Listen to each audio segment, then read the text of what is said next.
Hello there, and welcome to the Sleep Porch. Tonight, we're going to explore something that sounds simple, but is actually one of the most mind-bending concepts in all of science. A light year. You've probably heard this term thousands of times. Scientists use it constantly when talking about space. But here's what most people don't realize. When you actually understand what a light year means, when you truly grasp the distance it represents, it changes how you see the universe. If this content interests you, please take a moment to like the video and subscribe to the channel. Your support motivates us to continue creating more meaningful videos. It isn't just a large number, it's a distance so immense that it pushes against the limits of what we can really imagine.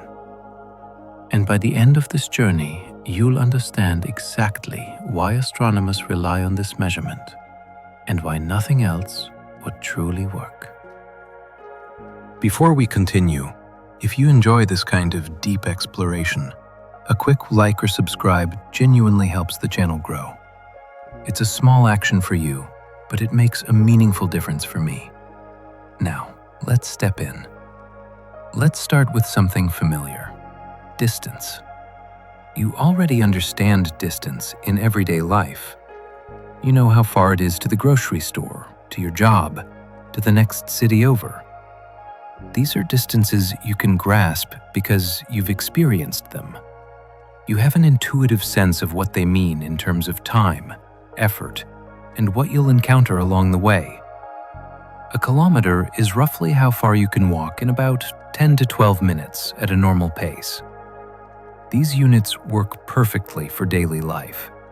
If someone says the store is 5 kilometers away, you immediately have a sense of how long the drive will take. You can picture the journey in your mind. Maybe you'll pass a few traffic lights. Maybe you'll see some familiar landmarks. The distance is concrete and relatable. If someone says a city is 200 kilometers away, you can plan your trip accordingly. That's about 2 hours of driving. You'll want to fill up your gas tank, maybe bring some snacks. Plan for a rest stop halfway. These distances are human-scaled. They fit into our lives and our experience. We've evolved to understand distances we can walk in a day, distances we can see, distances that matter for survival and navigation. But these measurements start to become awkward when we talk about really large distances. The distance from New York to Los Angeles is about 4,500 kilometers. That's still manageable as a number. It's about a 5-hour flight. People make that journey all the time. They cross the continent. They see the landscape change from East Coast cities to Midwest plains, to Rocky Mountains, to Southwest deserts, and finally to the Pacific coast. The journey is long, but it's achievable. It's within human capability. You can imagine making that trip. The Earth's circumference at the equator is about 40,075 kilometers. That's a big number, but it's still something we can work with conceptually. Early explorers sailed around the world, so we know it's possible to travel that distance even if it takes months. Ferdinand Mellan's expedition took 3 years to circumround the globe from 1519 to 1522. Modern commercial flights can circle the Earth in about 45 hours, if you could book connecting flights that went all the way around. The Earth is large from our perspective, standing on its surface, but it's not incomprehensibly large. It's a finite thing you could, in theory, explore completely. But now, let's go bigger. The distance from Earth to the Moon is about 384,000 kilometers. This is where normal measurements start to feel inadequate. 384,000 kilometers. That's hard to visualize in any meaningful way. It's not like driving across the country. It's not like sailing around the world. It's something completely different. There's no road to follow, no landmarks to pass, no rest stops along the way. It's just distance, pure distance across empty space. How would you even begin to travel that far? The Apollo astronauts took about 3 days to travel from Earth to the Moon, using powerful rockets that accelerated them to speeds of about 11 kilometers per second. That's about 39,600 kilometers per hour, roughly 400 times faster than highway driving. Think about that for a moment. 400 times faster than you've ever driven.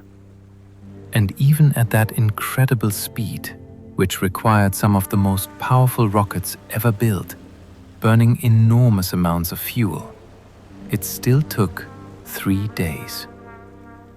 3 days of traveling through empty space at speeds no human had ever experienced before, just to reach our nearest celestial neighbor. And that's just to the Moon, the closest celestial body to Earth. The Moon is so close you can see it with your naked eye. You can see details on its surface with a pair of binoculars. It's right there, hanging in the sky. And yet, it takes 3 days of rocket travel to reach it. When we start talking about the distance to other planets, to the Sun, to other stars, kilometers become completely useless. The numbers get so large that they lose all meaning. They become abstract symbols on a page, rather than distances you can relate to in any way. The distance from Earth to the Sun is about 150 million kilometers. Try to visualize that. You can't, can you? Your brain just sees it as a really big number, but you don't have any intuitive sense of what it means. There's nothing in your daily life that prepares you for a distance like that. Nothing in human evolution prepared us to think about distances this large. We evolved to understand the distance to the next water source, the distance to the hunting grounds, the distance we could walk in a day. We didn't evolve to comprehend 150 million kilometers. The Apollo spacecraft that took astronauts to the Moon traveled at about 11 kilometers per second on average. At that speed, it would take about 160 days over 5 months to reach the Sun's distance. The fastest spacecraft humans have ever built, the Parker Solar Probe, travels at speeds up to 192 kilometers per second when it's close to the Sun, using its gravity to slingshot itself to higher and higher speeds. Even at this incredible speed, which is about 17 times faster than the Apollo spacecraft, the probe still takes months to complete its orbit around the Sun. And the star is close. It's right here in our cosmic neighborhood. It's the star we orbit. It's the source of all the light and heat that makes life on Earth possible. We see it every day. It's familiar. And yet, it's 150 million kilometers away. A distance so vast that even our fastest spacecraft takes months to traverse it. When we start talking about distances to other stars, even the Sun's distance becomes tiny by comparison. The Sun is our nearest star, and it's 150 million kilometers away. The next nearest star, Proxima Centauri, is about 266,000 times farther than that. 266,000 times farther than a distance that already takes our fastest spacecraft months to cover. This is why astronomers needed a different unit of measurement. Not because they like making things complicated, not because they want to confuse people with big numbers, but because kilometers simply don't work when you're measuring cosmic distances. Using kilometers to measure distances to stars would be like using millimeters to measure the distance between countries. Technically possible, but completely impractical. The numbers become so large, they lose all meaning. They stop being distances and become just numbers, abstract mathematical concepts that don't connect to anything in our experience. So astronomers came up with something different, the light year. But here's what you need to understand right from the start. A light year is not a measure of time. I know it has the word year in it, which makes it sound like time, but it's not. A light year is a measure of distance. It's the distance that light travels in 1 year. Now, why base a measurement on light? Because light is special. Light is the fastest thing in the universe. Nothing can travel faster than light. It's not just a speed limit that we haven't broken yet. It's a fundamental law of physics. The speed of light is a constant, unchanging, the same everywhere in the universe.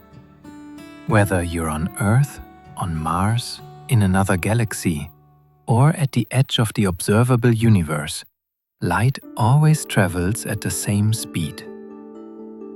Light travels at about 300,000 kilometers per second. Let me say that again because it's important. 300,000 kilometers per second. Every single second, light travels 300,000 kilometers. This isn't an approximation or an estimate. It's been measured with extraordinary precision. The exact value is 299,792.458 kilometers per second. But for our purposes, 300,000 kilometers per second is close enough. That's incredibly fast. To put it in perspective, light can travel around the Earth's equator about 7.5 times in 1 second. In the time it takes you to snap your fingers, light could circle the entire planet multiple times. In 1 second, light could travel from New York to Los Angeles and back about 37 times. It's a speed that's almost impossible to visualize, because nothing in our everyday experience moves anywhere near that fast. The fastest thing most people experience is an airplane. A commercial jet flies at about 900 kilometers per hour, or about 0.25 kilometers per second. Light travels over 1 million times faster than that. The fastest car ever built, the Thrust SSC, reached about 1,200 kilometers per hour, or about 0 times 33 kilometers per second. Light is about 900,000 times faster. Even the fastest spacecraft we've built, the Parker Solar Probe at 192 kilometers per second at its peak, is still only about 0.064% the speed of light. It's moving incredibly fast by human standards, but compared to light, it's crawling. When you turn on a light switch, the light reaches your eyes essentially instantly because the room is so small. The light travels from the bulb to your eye in about 10 billionth of a second. That's so fast that there's no perceptible delay. As far as your brain is concerned, the light appears instantly. But the light did travel. It took time. It's just that the time was so short, you couldn't possibly notice it. When you see the sun in the sky, you're actually seeing it as it was 8 minutes and 20 seconds ago, because that's how long it takes light to travel from the sun to Earth. The sun is so far away that even light traveling at 300,000 kilometers per second needs over 8 minutes to cover the distance. This has an interesting implication. If something happened on the sun right now, if it suddenly changed color or dimmed or even exploded, we wouldn't know for over 8 minutes. The event would happen, but the light carrying information about that event would still be traveling toward us. We'd keep seeing the sun as it was, not as it is, for over 8 minutes. When you look at the moon, you're seeing it as it was about 1.3 seconds ago. Not much of a delay, but still a delay. When astronauts walked on the moon and talked to mission control on Earth, every word they spoke took 1.3 seconds to reach Earth. And every response from mission control took 1.3 seconds to reach the moon. This created a nearly 3-second gap in every exchange. You can hear this delay in the recordings. There's always this pause, this lag, because the radio signals carrying their voices traveled at the speed of light. And even light needs time to cross the distance between Earth and the moon. Light doesn't travel instantly. It has a speed, and that speed, while incredibly fast, is still finite. This is one of the most important discoveries in physics. Before the late 1600s, most people assumed light traveled instantly. You opened your eyes and you saw things immediately. So it seemed like light must be instantaneous. But in 1676, a Danish astronomer named Ole Rumor made a careful observation of Jupiter's moons and noticed something strange. The times when the moons disappeared behind Jupiter varied depending on where Earth was in its orbit. When Earth was closer to Jupiter, the eclipses happened earlier than predicted. When Earth was farther from Jupiter, they happened later. Rumor realized this was because light took time to travel the different distances.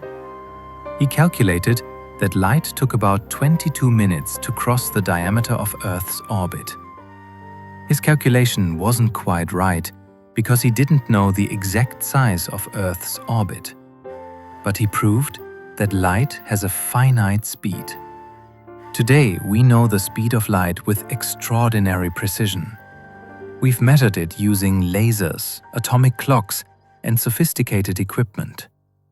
We've confirmed that it's constant, that it doesn't change depending on how fast you're moving or where you are. And we've discovered that this speed, this constant, is woven into the very fabric of the universe.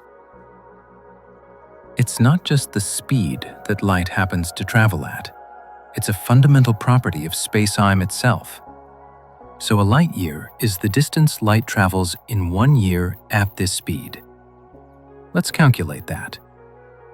Light travels at 300,000 kilometers per second. There are 60 seconds in a minute, 60 minutes in an hour, 24 hours in a day, and 365 days in a year.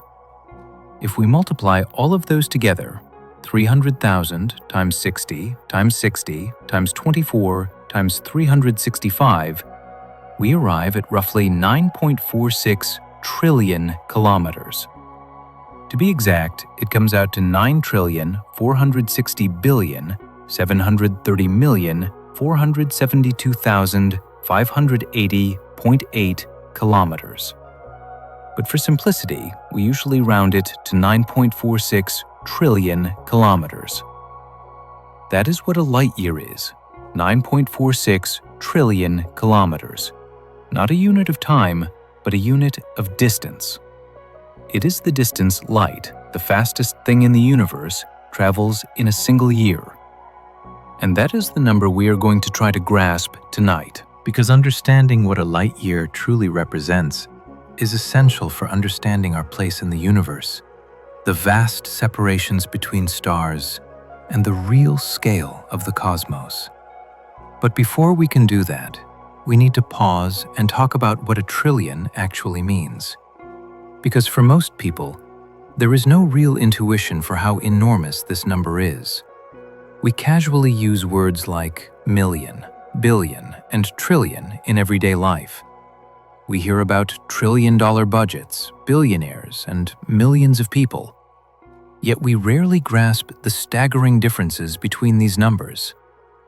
They all sound like big numbers, so we treat them as roughly equivalent. But they're not. The differences between them are staggering. A million is 1,000 thousands. If you saved $1 every day, starting today and continuing without ever stopping, you'd have $1 million in about 2,740 years. That's a long time, but it's conceivable. You can imagine a timeline stretching back 2,740 years. That takes you back to ancient Greece, to the early Roman Republic, to a time when humans were already building cities, writing books, creating civilizations. It's a comprehensible span of time. 1 billion is 1,000 millions. Now we're jumping up by a factor of 1,000. If you saved $1 every second, not every day, but every single second, you'd need about 32 years to save $1 billion. That's more than the time it takes for a generation to grow up. If you started counting seconds when you were born and counted continuously without sleeping, eating, or taking any breaks whatsoever, you'd be 32 years old when you reached 1 billion. Think about that. 1 million seconds is about 11.5 days. That's conceivable. You can imagine a period of 11.5 days. It's less than 2 weeks. But 1 billion seconds, that's 32 years. The jump from 1 million to 1 billion is enormous. 1 trillion is 1,000 billions. And here's where numbers start to completely lose their connection to anything we can relate to. If you counted to 1 trillion, counting one number per second without stopping, it would take you about 31,700 years. Let me put that in perspective. That's longer than all of recorded human history. Agriculture, the foundation of civilization, was only invented about 10,000 years ago. Before that, all humans lived as hunter-gatherers, moving from place to place, following animal herds and seasonal plants. Writing systems appeared about 5,000 years ago in Mesopotamia. The pyramids of Egypt were built about 4,600 years ago. The wheel was probably invented about 5,500 years ago. To count to 1 trillion, you'd need to have started counting before any of that happened. You'd need to have started when humans still lived in small tribal groups, when there were no cities, no nations, no written language, no agriculture, no permanent settlements. You'd need to have been counting through the entire span of human civilization, through every invention, every discovery, every empire that rose and fell, through every war, every peace, every triumph and tragedy in human history. And you'd still be counting today, and you'd still have thousands of years to go before you reached 1 trillion. Let me try to make this even more concrete. 31,700 years ago, modern humans were living in the last ice age. We were using stone tools. We were hunting woolly mammoths and giant ground sloths. We had barely begun to spread across the globe. Modern humans had only recently left Africa and were just starting to populate Europe and Asia. There was no language as we know it today, no art beyond the most primitive cave paintings, no technology beyond sharp rocks and wooden spears. That's how far back 1 trillion seconds takes you. And a light year is 9 times 46 trillion kilometers. Every single one of those kilometers is a kilometer. It's not an abstract unit. It's a real distance. The distance you could walk in about 10 to 12 minutes at a normal pace. And there are 9.46 trillion of those individual kilometers in one light year. 9.46 trillion separate, distinct kilometer-long segments. Each one the length of a walk to your local store. So when we say a light year is 9.4646 trillion kilometers, We're talking about a distance that dwarfs anything in our daily experience. You can write it down. You can calculate with it. You can use it in equations. But grasping it intuitively is nearly impossible. Our brains simply didn't evolve to handle numbers this large. We evolved to count the number of people in our tribe, the number of animals in a herd, the number of days until the seasons change. We can count to a few hundred, maybe a few thousand if we really concentrate. But 9.46 trillion? That's so far beyond our cognitive capabilities that it might as well be infinity. The best way to understand a light year is to build up to it gradually, starting with distances we can comprehend and scaling up step by step. We're going to take this journey slowly, moving from the familiar to the unfamiliar, watching as distances that seem vast become tiny compared to what comes next. Let's start with 1 light second, 300,000 kilometers. That's about the distance from Earth to the Moon, and 3/4 of the way back. Think about what that means. Light leaves Earth, travels all the way to the Moon, which is 384,000 kilometers away, bounces back, and gets about 3/4 of the way to Earth. And all of that happens in 1 second. 1 single second. When astronauts on the Moon talked to Mission Control in Houston during the Apollo missions, there was a communication delay of about 1.3 seconds each way. The astronauts would say something and Mission Control wouldn't hear it for 1.3 seconds, because the radio signal traveling at the speed of light needed that long to make the journey. When Mission Control replied, their response took another 1.3 seconds to reach the Moon. So every exchange had a nearly 3-second delay built in. It's subtle when you listen to the recordings, but it's always there. There's this pause, this lag because of the distance the signals had to travel, and because nothing, not even radio waves, can travel faster than light. 1 light minute is 60 light seconds, 18 million kilometers. The Sun is about 8 light minutes away from Earth, which is about 150 million kilometers. So 1 light minute is roughly 12% of the distance from Earth to the Sunday. If you could somehow stand on the Sun, which you obviously can't because it's a ball of plasma with a surface temperature of about 5,500 degrees Celsius, but if you could somehow stand there and look at Earth, you'd be seeing Earth as it was 8 minutes and 20 seconds ago. If Earth suddenly exploded, you wouldn't know for over 8 minutes. The event would happen, but the light from that event, carrying the information about it, would take over 8 minutes to cross the distance between Earth and the Sun.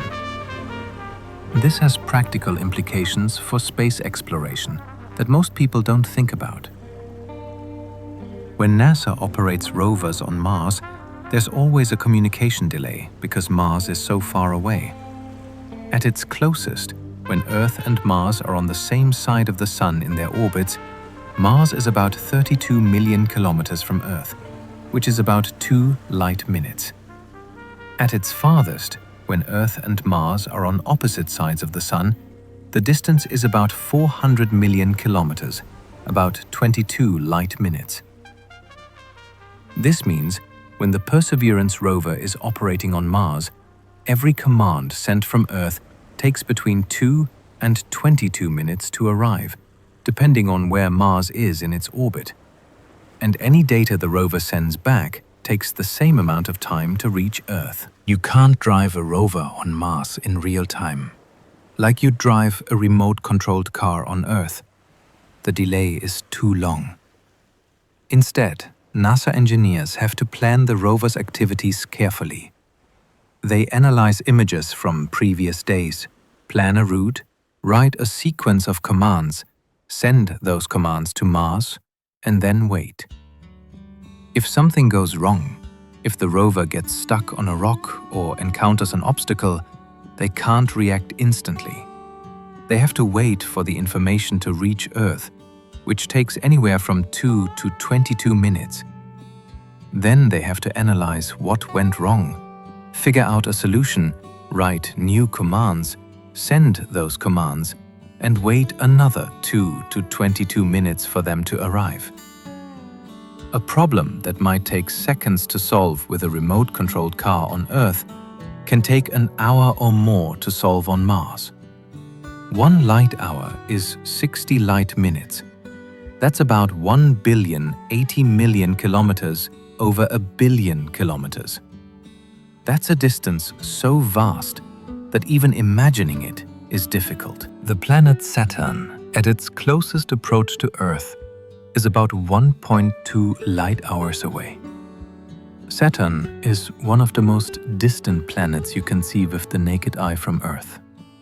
A beautiful ringed world that's been observed since ancient times, and it's about 1.2 light hours away. When the Cassini spacecraft was orbiting Saturn from 2004 to 2017, taking incredible close-up photographs of the planet and its moons, there was over an hour of delay between when it took a picture and when that picture reached Earth.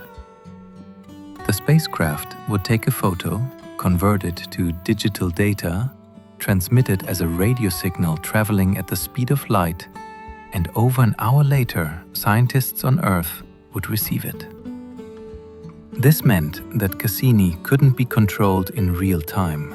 Engineers and scientists couldn't watch what the spacecraft was seeing and adjust its path on the fly, like you might steer a car or pilot a drone. Instead, they had to program entire sequences of commands days or weeks in advance, upload them to the spacecraft, and trust that Cassini would execute them correctly.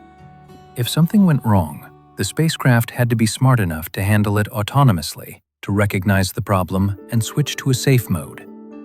Because by the time the problem was reported back to Earth and new commands were sent, over 2 hours would have passed. The situation could have changed completely in that time. 1 light day is 24 light hours, about 25,900,000,000 kilometers. We're now talking about distances where even our fastest spacecraft become incredibly slow by comparison. Voyager 1, the spacecraft that launched in 1977 and is currently the most distant human-made object from Earth, is about 24 light hours away as of 2025. It's been traveling for nearly 50 years, moving at about 17 kilometers per second, which is about 61,200 kilometers per hour. That's incredibly fast by any human standard. At that speed, you could travel from one side of the United States to the other in about 2 minutes. And yet, after nearly 5 decades of constant travel through the vacuum of space with nothing to slow it down, Voyager still hasn't traveled 1 full light day from Earth. This is roughly the distance to the helop, the boundary where the Sun's influence ends and interstellar space begins. The helopause is where the solar wind, the constant stream of charged particles flowing out from the Sun in all directions, finally slows down and mingles with the interstellar medium, the thin gas that fills the space between stars. Voyager 1 crossed this boundary in 2012, becoming the first human-made object to enter interstellar space. It was a historic moment, a milestone in human exploration. But it's still within 1 light day of the Sun. It's still, in cosmic terms, right here in our neighborhood. 1 light week is 7 light days, about 181 billion kilometers. Now we're in a region where nothing human-made has ever been, and nothing will be for decades or centuries to come.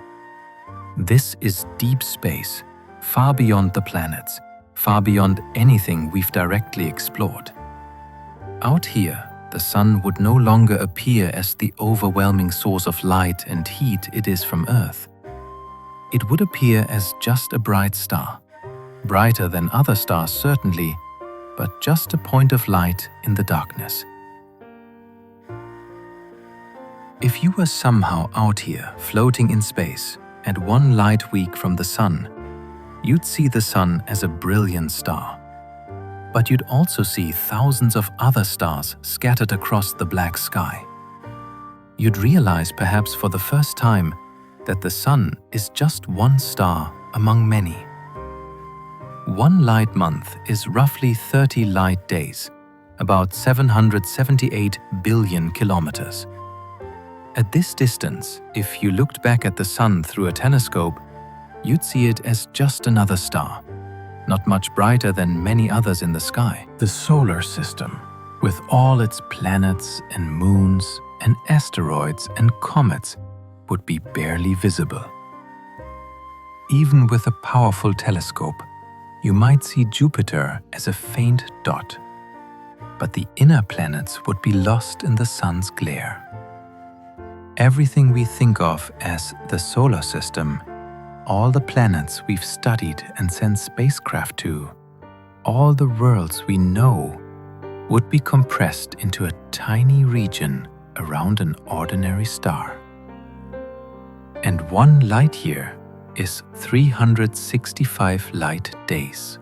It's 12 light months. It's 52 light weeks. It's 8,760 light hours. It's 525,600 light minutes. It's 31,536,000 light seconds. See how quickly the numbers scale up. We started with 1 light second, which was already an enormous distance by human standards. About the distance from Earth to the Moon and most of the way back. And we've been multiplying by larger and larger numbers. 60 seconds in a minute, 60 minutes in an hour, 24 hours in a day, 7 days in a week, 30 days in a month, 12 months in a year. And we're just now getting to 1 light year. 9.46 trillion kilometers. That's the distance light travels in 1 year, moving at 300,000 kilometers every single second for 365 days straight. And this is the fundamental unit astronomers use to measure the distances between stars, because stars are separated by distances measured in light years. And nothing smaller makes sense when you're dealing with these vast cosmic scales. So why do astronomers use light years? Because every other option is worse. Imagine if astronomers used kilometer for everything. Proxima Centauri is about 40 trillion 140 billion kilometers away. That's awkward, hard to remember, and doesn't give you any intuitive sense of the distance. But if I tell you Proxima Centauri is 4.24 light years away, that's cleaner. You can compare it to other distances. If one star is 4 light years away and another is 40 light years away, you immediately know the second is 10 times farther. Light years also connect distance and time usefully. When you look at a star 4 light years away, you're seeing light that left 4 years ago. You're looking into the past. This connection becomes essential when we study the universe. The speed of light is not merely fast, it is the ultimate speed limit of reality. Nothing can exceed it. And this is not a technical barrier that future engineering or stronger rockets might overcome. It is a fundamental law of physics, woven into the very fabric of space-time itself. The speed of light is more than a velocity. It is a cosmic constant that defines how space, time, energy, and matter relate to one another. Einstein's theory of special relativity, published in 1905, revealed that as objects approach the speed of light, reality begins to behave in unfamiliar ways. These effects are not just theoretical ideas, they are observed phenomena, confirmed by countless experiments over more than a century. Time slows for the moving object, relative to observers at rest. This effect, known as time dilation, has been measured directly. The object's mass effectively increases, or more precisely, its inertia grows, making it harder and harder to accelerate. The energy required to keep speeding it up rises without bound as it approaches the speed of light. To actually reach the speed of light would require infinite energy, which is impossible. The universe doesn't contain infinite energy. Therefore, nothing with mass can reach the speed of light. Let me explain why this happens. In our everyday experience, if you're on a train moving at 50 kilometers per hour and you throw a ball forward at 20 kilometers per hour relative to the train, someone standing on the ground would see the ball moving at 70 kilometers per hour. The speeds add. This seems obvious, and it works perfectly well for everyday speeds. But Einstein showed that this simple addition doesn't work when you're dealing with speeds close to the speed of light. If you're on a spacecraft moving at half the speed of light and you shine a flashlight forward, you might think the light would move at 1.5 times the speed of light, at least from the perspective of someone watching you. But it doesn't. The light still moves at exactly the speed of light, 300,000 kilometers per second, both from your perspective on the spacecraft and from the perspective of someone watching you from outside. This seems impossible. How can the light be moving at the same speed for both observers when one observer is already moving at half the speed of light? The answer is that space and time adjusts to keep the speed of light constant.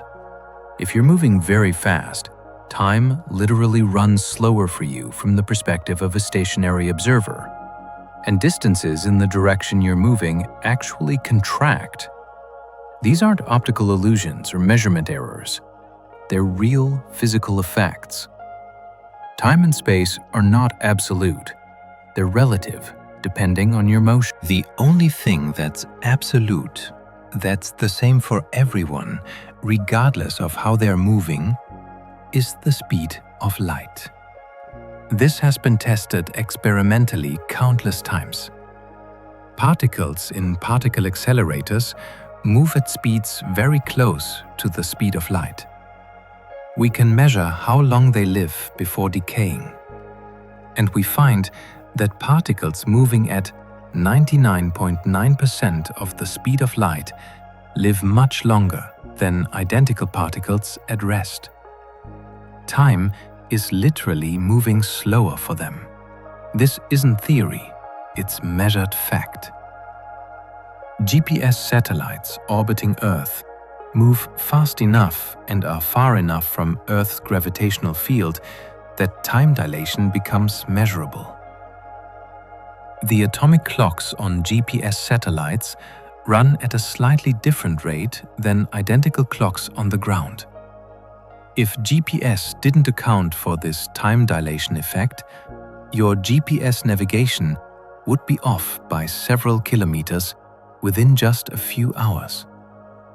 The fact that GPS works is proof that time dilation is real. Cosmic rays, high-energy particles from space, create muons when they hit the upper atmosphere. Muons are subatomic particles that decay very quickly with a half-life of about 2 microseconds.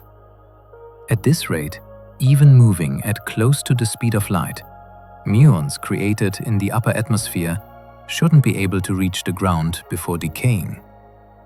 And yet, we detect muons at ground level all the time. Why? Because from our perspective, The muons are moving so fast that time dilation extends their lifetime. What's 2 microseconds from the muon's perspective becomes much longer from our perspective, long enough for them to reach the ground. Only massless particles like photons, which are particles of light, can travel at the speed of light. Photons have no rest mass, so they don't need infinite energy to reach light speed. In fact, photons must always travel at light speed. They can't slow down or speed up. From the moment they're created to the moment they're absorbed, they travel at exactly the speed of light. No faster, no slower. This is simply what photons do. It's their nature. This has profound implications for space travel that go beyond just engineering challenges. Even if we developed perfect propulsion systems with access to unlimited energy, even if we solved every engineering problem imaginable, we still couldn't travel faster than light. The 4.24 light-years to Proxima Centauri represents a minimum travel time of 24 years, even in the most optimistic scenario, where we could somehow accelerate a spacecraft to nearly the speed of light. And that's just getting to the nearest star. Most destinations in space are much, much farther away. Some science fiction proposes ways around this limitation.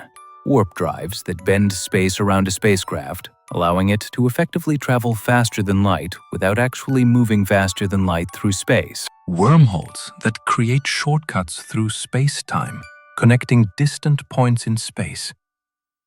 Hyperspace, an alternate dimension where the laws of physics are different and faster than light travel is possible. These are creative ideas, and some, like warp drives, have a basis in theoretical physics. The Alcubierre drive, proposed in 1994, is a theoretical solution to Einstein's field equations that would allow faster-than-light travel by contracting space in front of a spacecraft and expanding it behind. But there are problems. The Alcubierre drive would require exotic matter with negative energy density to work. No such matter is known to exist. Some physicists think it might be impossible on fundamental grounds. Even if exotic matter exists, you'd need an enormous amount of it, possibly more mass energy than exists in the entire observable universe. And there are causality problems. If you could travel faster than light, you could put... When we talk about stars that are hundreds or thousands of light years away, we're talking about distances that might be fundamentally unreachable with any technology that's consistent with the laws of physics as we understand them. The light year doesn't just measure distance, it measures a barrier, a limit, a boundary beyond which the normal rules of cause and effect start to break down. Let's talk about Proxima Centauri, because it's our closest stellar neighbor and helps us understand these distances practically. Understanding Proxima Centauri, the closest star beyond our Sun, gives us a sense of what it means when we say even the nearest stars are impossibly far away. Proxima Centauri is a small red dwarf star in the Alpha Centauri system, which is actually a triple star system. Two of them, Alpha Centauri A and B, are Sun-like stars orbiting each other. They're similar in size and brightness to our Sun, and they orbit their common center of mass every 79 years in a slow gravitational dance that's been going on for billions of years. If you could see them up close, Alpha Centauri A and B would look like two suns circling each other against the darkness of space. Proxima Centauri is much smaller, about 1/8 the Sun's mass and 1/17 its diameter. It's so small and dim that you can't see it with the naked eye.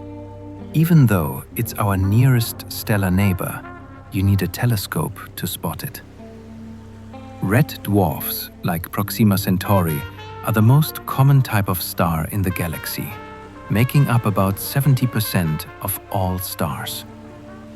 but they are all so dim that none of them are visible to the naked eye, despite being relatively common. When you look up at the night sky, every star you can see with your naked eye is either larger and brighter than the Sun, or it's not a star at all, but a planet. Proxima Centauri is 4.2424 light-years away, about 40,140,000,000,000 kilometers.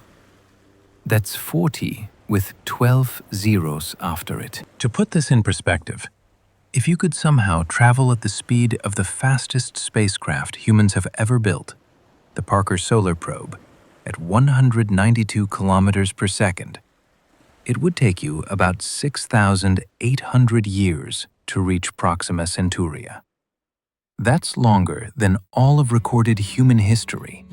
Writing was invented about 5,000 years ago. You could have started your journey when humans first learned to write, traveled continuously at the fastest speed any human spacecraft has ever achieved, and you'd still be traveling today, still thousands of years away from your destination. There have been proposals for faster spacecraft. The Breakthrough Starshot initiative, announced in 2016 by physicist Stephen Hawking and entrepreneur Yuri Milner, proposes using powerful ground-based lasers to accelerate tiny spacecraft to about 20% of light speed.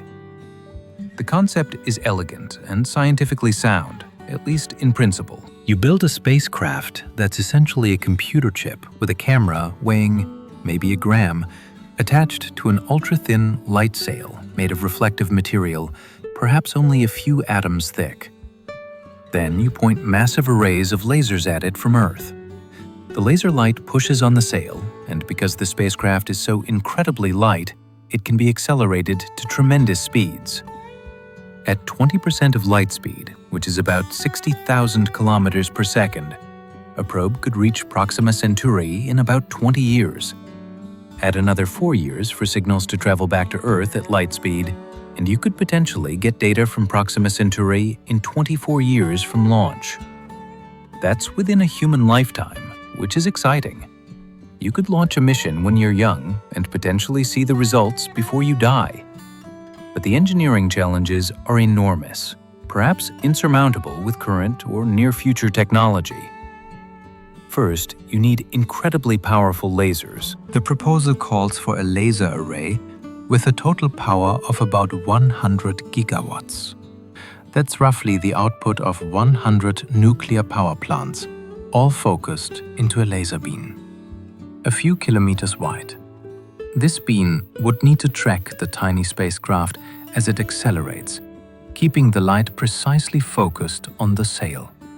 Any deviation and the sail would drift out of the beam and the acceleration would stop, leaving the spacecraft coasting at whatever speed it had reached. Second, the spacecraft needs to survive the journey. At 20% of light speed, you're moving at 60,000 kilometers per second. At this speed, collisions with even tiny particles become catastrophic. A speck of dust, something smaller than a grain of sand, hitting the spacecraft at this speed would release energy equivalent to a large bomb. The spacecraft would need shielding to protect it. But any shielding adds weight, and weight is the enemy when you're trying to accelerate something with light pressure. The more the spacecraft weighs, the more power you need to accelerate it, and the equation gets worse and worse as you add weight. Third, you need to be able to communicate with the spacecraft over 4 light-years of distance. The tiny probe would need a laser or radio transmitter powerful enough to send data back to Earth from 4.24 light-years away. At that distance, any signal spreads out enormously. The power needed to send a detectable signal is substantial, and you have to fit this capability into a spacecraft the size of a computer chip. It's like trying to shout across an ocean and be heard clearly on the other side. Fourth, you need to actually hit Proxima Centauri's star system and fly past it at the right distance and angle to get useful data. At 20% of light speed, the spacecraft is traveling so fast that it crosses the orbit of Mars in about 40 minutes.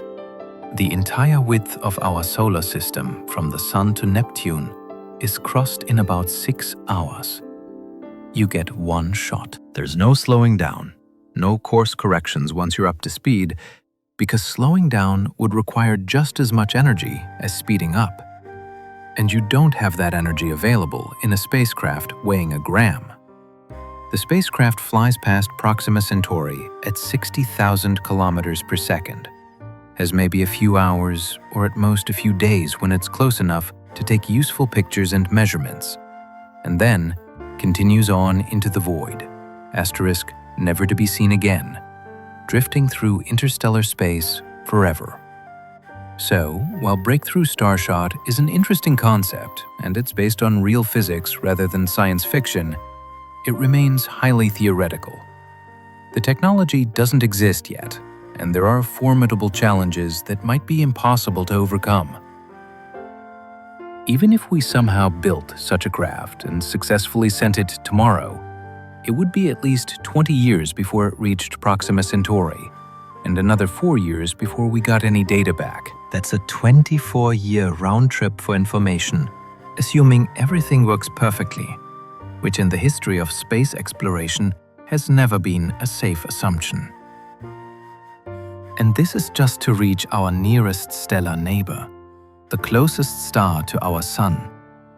With technology we can actually build today the kind of spacecraft we know how to engineer and launch with current rockets and current materials and current computer systems. Getting to Proxima Centauri would take not decades, but millennia. We'd need to build multi-generational spacecraft, massive vessels that could support human crews for thousands of years. The people who arrived at Proxima Centauri would be the distant descendants of those who launched, perhaps hundreds of generations removed, living in a world they'd never left, traveling to a destination they'd only heard about in stories passed down through the centuries. When you look up at the night sky, you're seeing stars at various distances, and you're seeing them as they were years or even centuries ago. This is one of the most profound implications of the light year. Distance and time become inseparable. You cannot separate where something is from when you're seeing it. Light travels at a finite speed. It's incredibly fast, but it's not instantaneous. When light leaves a star and travels through space toward Earth, that journey takes time, and during that time, things can change.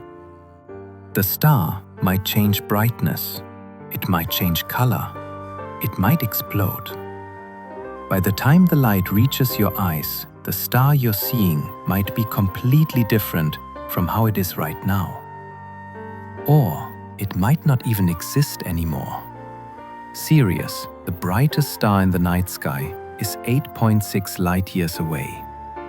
When you look at Sirius tonight, you're seeing light that left that star 8.6 years ago.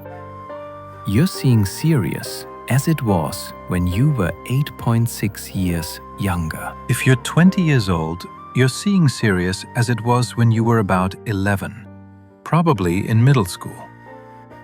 If you're 40, you're seeing it as it was when you were in your early 30s.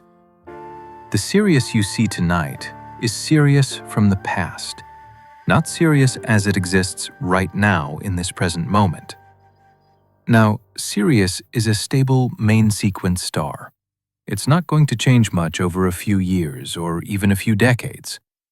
In 8.6 years, Sirius doesn't age noticeably. Stars change very slowly from a human perspective over millions or billions of years, rather than years or decades. But the principle is what matters here. You're not seeing Sirius as it is. You're seeing Sirius as it was. You're looking back in time every time you look at a star. Vega is another bright star about 25 light-years away. If you're 25 years old and you look at Vega tonight, you're seeing light that left that star the year you were born. When that light began its journey toward Earth, you hadn't been born yet. You didn't exist. Your parents might have been looking up at that same star, seeing light that left Vega 25 years before that. 50 years ago total.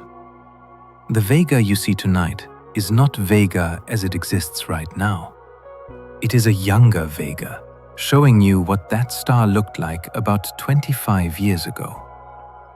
Betelgeuse, the red supergiant in the constellation Orion, lies roughly 550 light-years away. It is one of the most recognizable stars in the night sky, easy to spot as the bright reddish point marking Orion's shoulder. The light you see from Betelgeuse tonight began its journey toward Earth in the year 1474, during the Italian Renaissance, before Columbus ever sailed to the Americas, when Leonardo da Vinci was 22 years old and Michelangelo had not yet been born. In 1474, the Byzantine Empire had already fallen to the Ottoman Turks 21 years earlier. The printing press had been invented only around 20 years before that moment. Much of Europe was still emerging from the Middle Ages.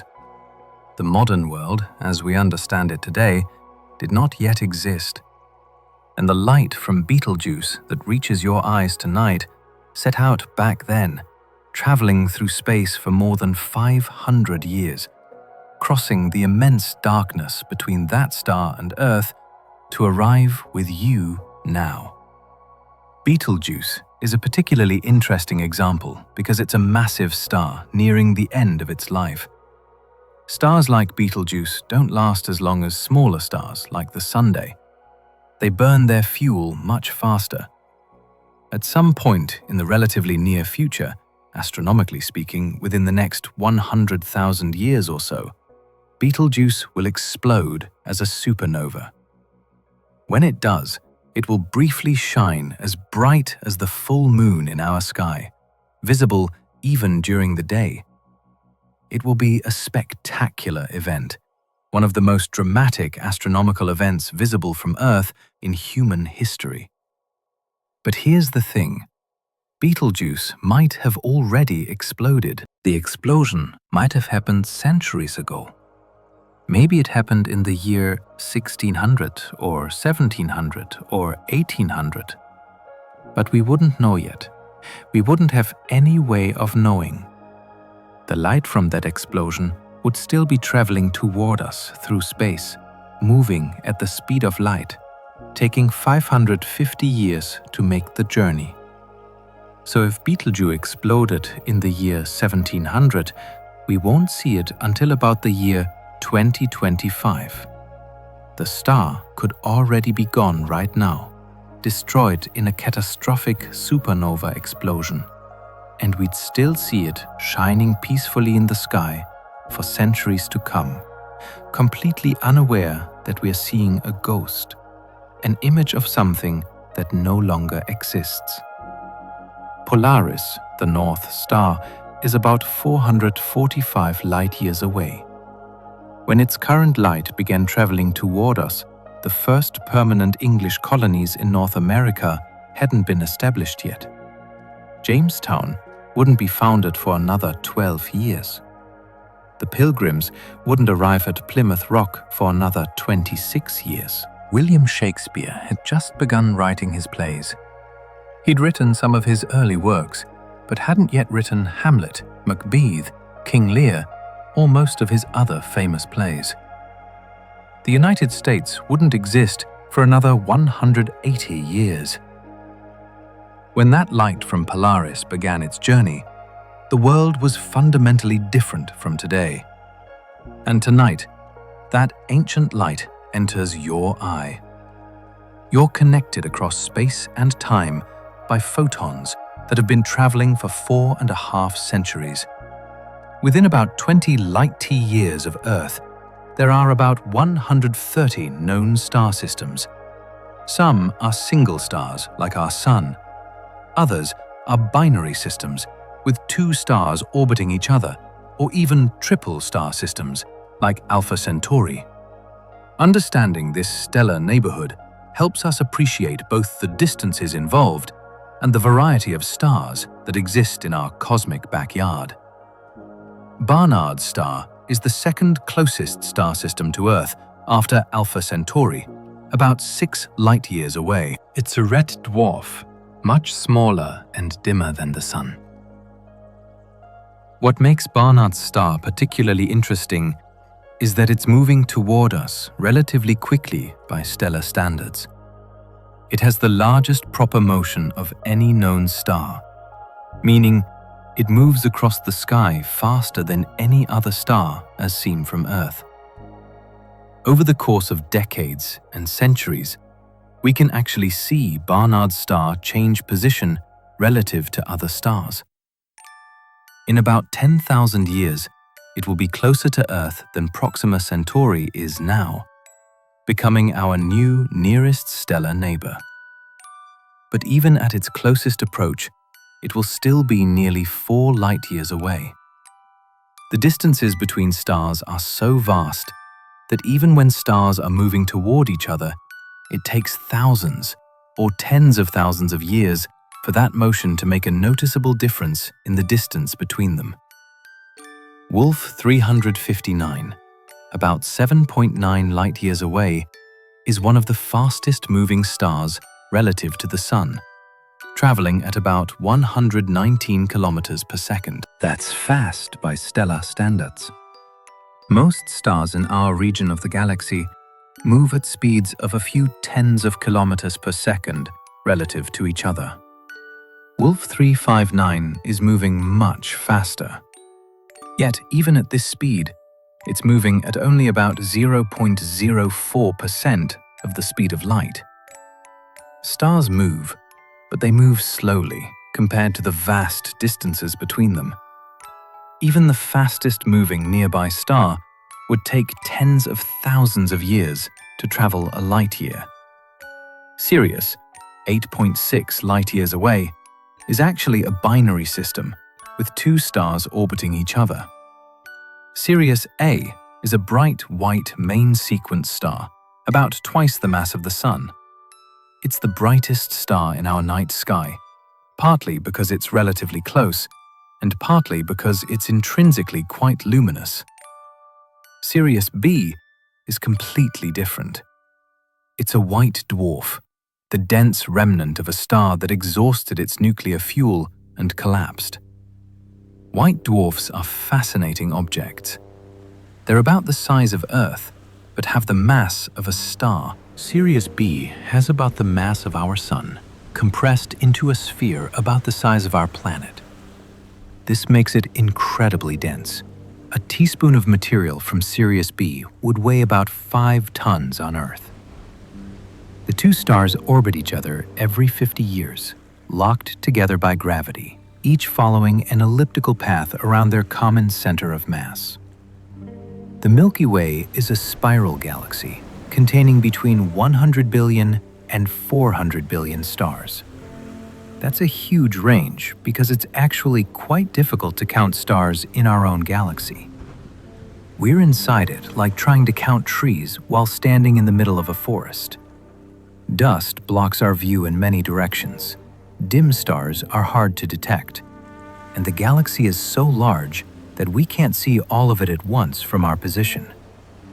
But the best estimates suggest somewhere between 100 billion and 400 billion stars, with the most likely number being around 200 to 300 billion. Our Sun is just one of these stars, an ordinary yellow dwarf star of average size and brightness.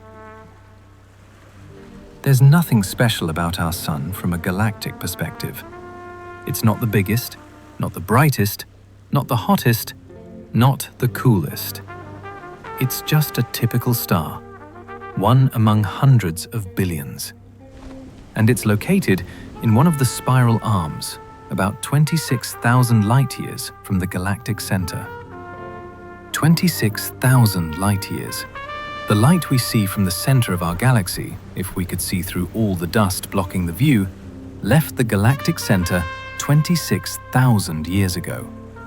When that light began its journey, humans were still living as hunter-gatherers in the Stone Age. Agriculture hadn't been invented yet. There were no permanent settlements, no cities, no civilization as we understand it. People lived in small nomadic bands, following animal herds, gathering wild plants, using simple stone tools. Writing wouldn't be invented for another 21,000 years. Everything we think of as human civilization, everything from the first farms to the first cities to the first writing to all the ancient empires to the modern world, all of it has happened while light from the galactic center was traveling toward us. And that light, which left when humans were still primitive hunter-gatherers, arrives at Earth tonight. The Milky Way is roughly 100,000 light-years across, from one edge of the spiral arms to the other.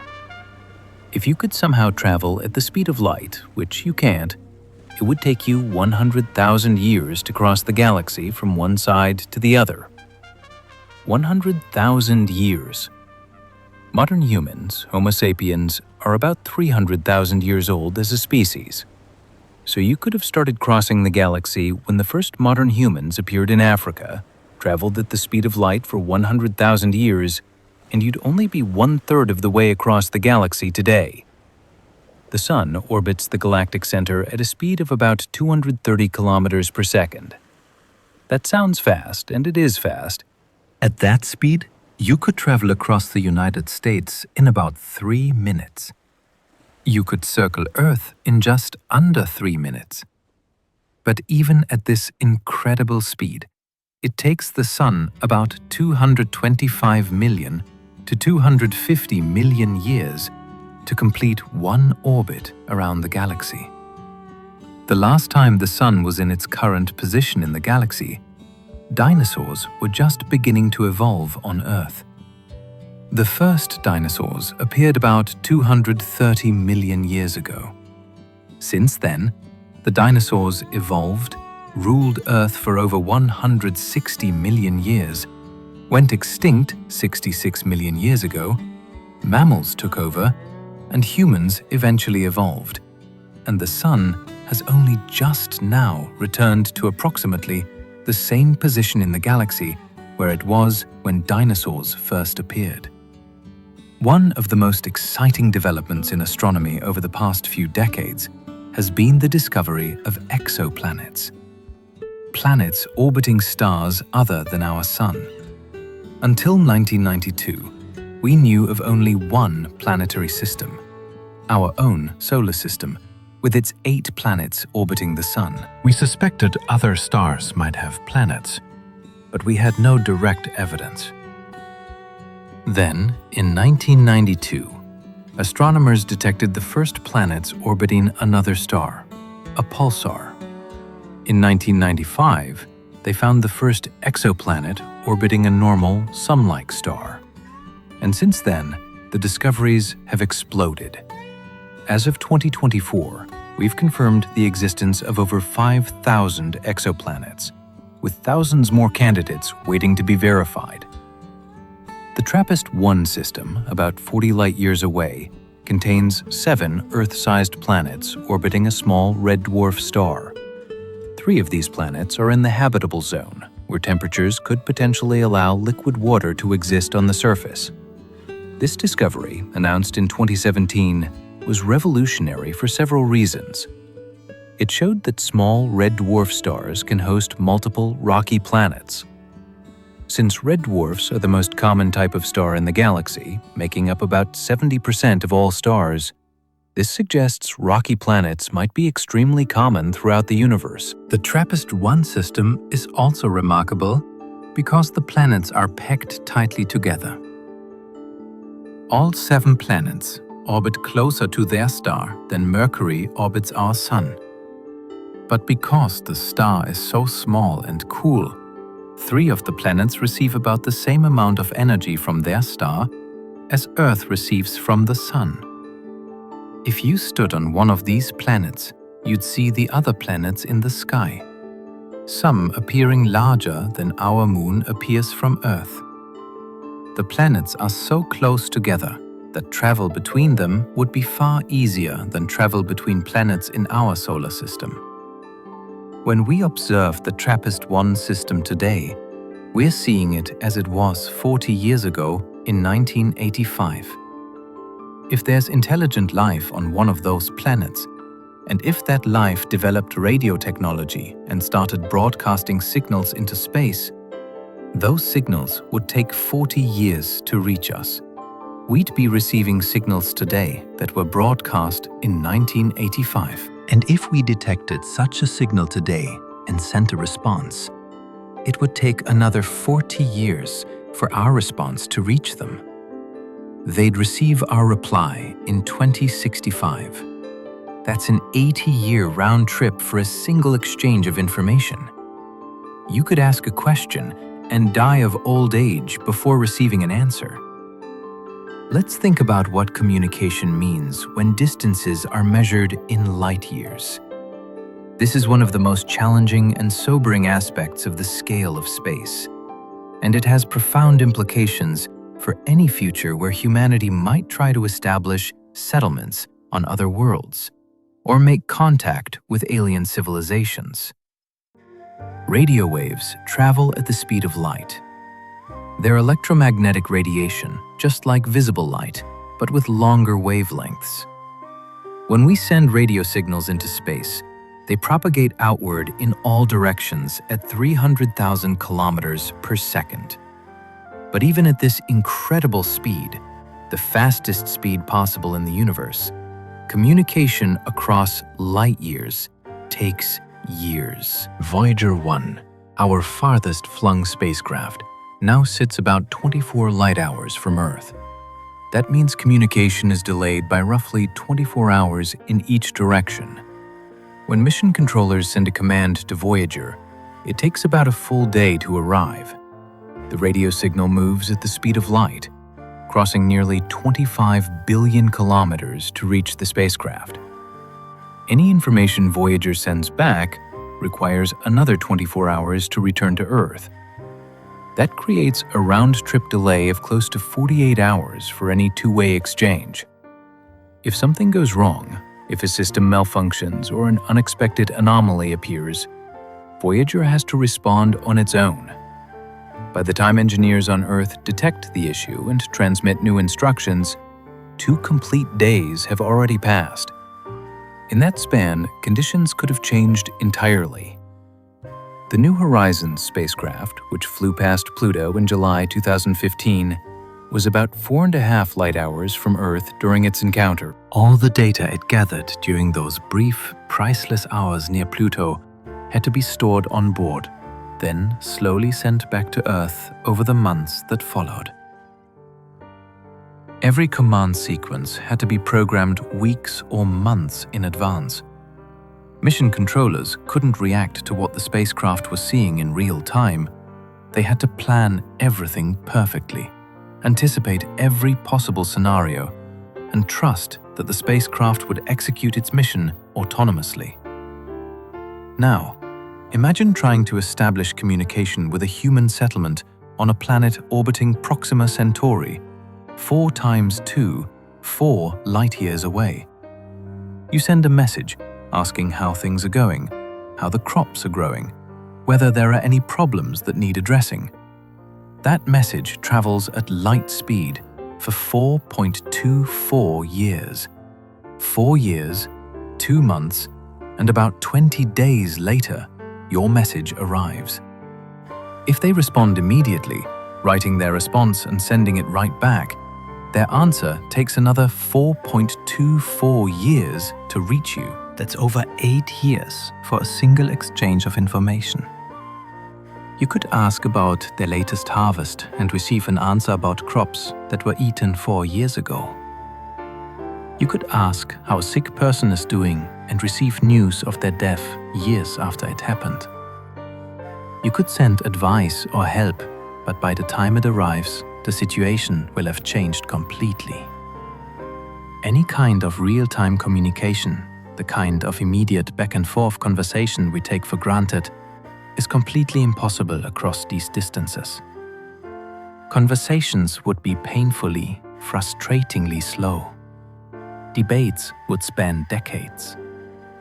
A diplomatic negotiation between Earth and a Proxima colony could take a century or more to resolve, with each party having to carefully consider their responses, knowing that years would pass before hearing back and years more before their reply could be answered.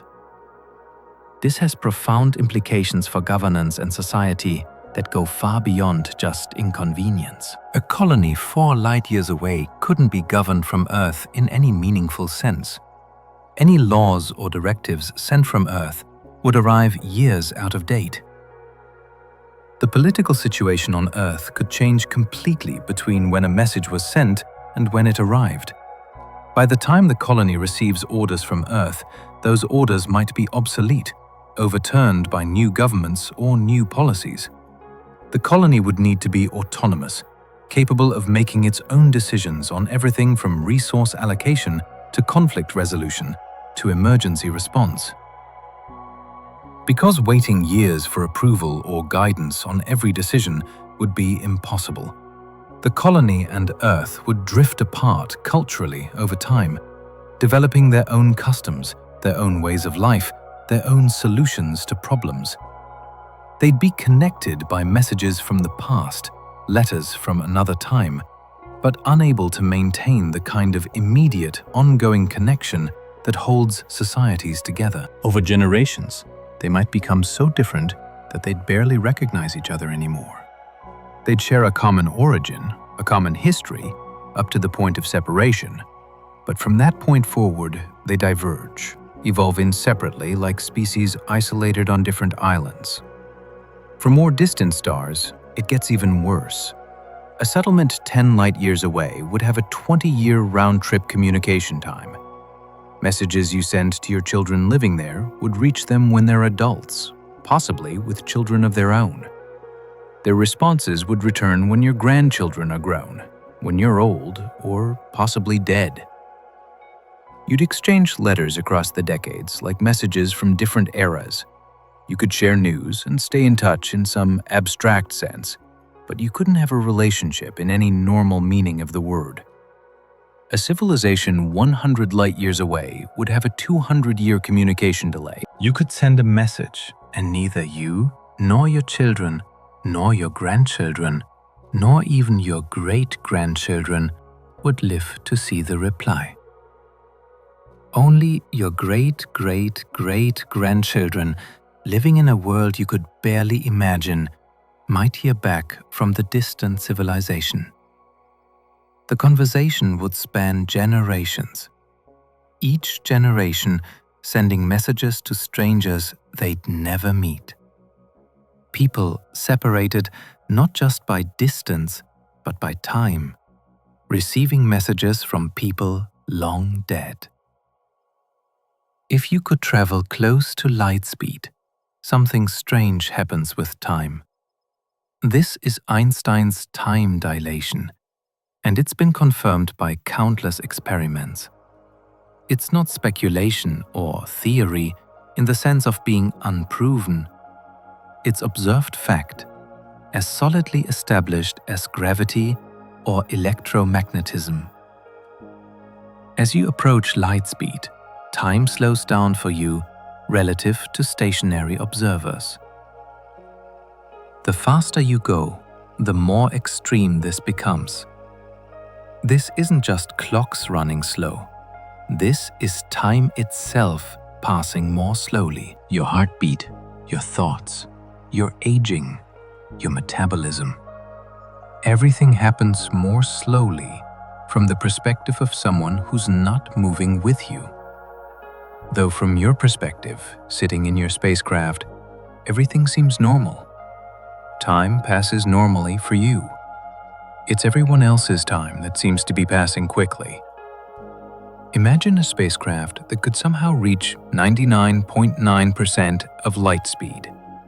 Not quite light speed, but very close. You board this spacecraft and travel to a star 10 light-years away, then turn around and come back. From Earth's perspective, this journey takes about 20 years. 10. 1 years to get there at 99.9% of light speed, and another 10.1 years to come back. Anyone watching from Earth would see your spacecraft take about 20 years for the round trip. But because of time dilation, you would age much less. At 99.9% of light speed, time passes about 22 times slower for you than for people on Earth. So, while 20 years passed on Earth, you would only experience an age about 11 months. You'd step off the spacecraft having aged less than a year, while everyone you knew aged 20 years. Your younger sibling might now be older than you. Your children, if you had any, might now be adults older than you. You've traveled into their future. If you traveled even faster, at 99.99% of light speed, you could travel to a star 100 light-years away and back. From Earth's perspective, this journey takes over 200 years. But from your perspective, due to extreme time dilation at this speed, the journey might take only a few years of your life. You'd experience a few years of travel time, living through a few years aboard the spacecraft. But when you return to Earth, over 200 years would have passed. Everyone you knew would be long dead. The world would be completely different. Political systems would have changed. Technologies would have advanced. Languages might have evolved. You'd return to a future Earth that would be as foreign to you as if you traveled forward in time. Let's zoom out even further. The observable universe is the region of space from which light has had time to reach us since the Big Bang. The universe is about 13.8 billion years old. Light has been traveling toward us for all that time. But the observable universe is larger than 13.8 billion light-years because the universe has been expanding while the light was traveling toward us.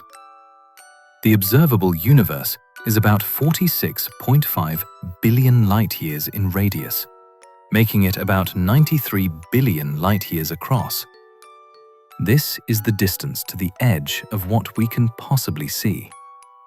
Beyond this distance, space has been expanding so fast that light from those regions hasn't reached us yet, and never will. There's a cosmic horizon beyond which we cannot see. Not because we don't have powerful enough telescopes, but because the light simply hasn't had time to reach us yet, given the age of the universe and the rate of expansion.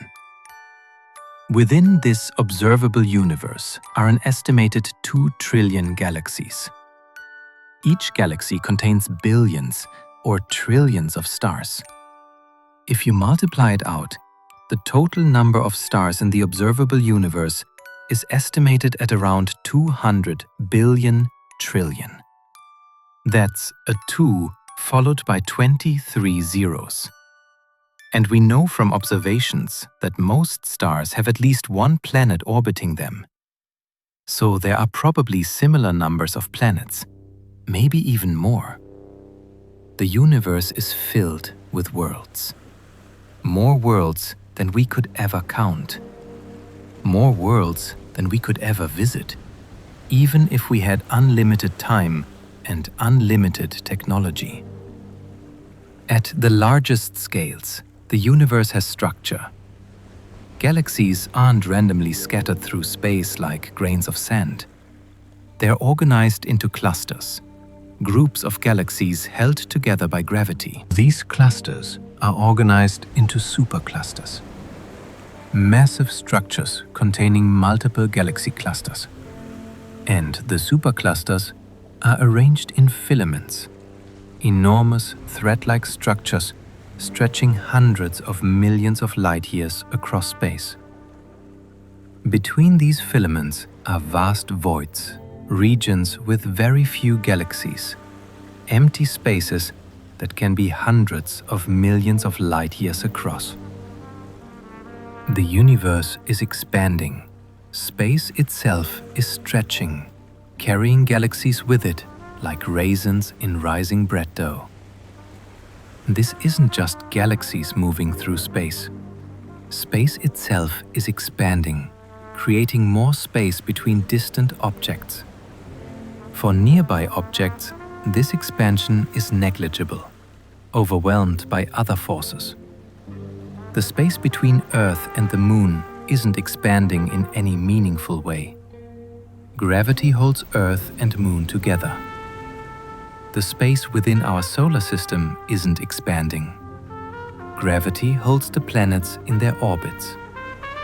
The space within our galaxy isn't expanding. Gravity holds the stars together in the Milky Way.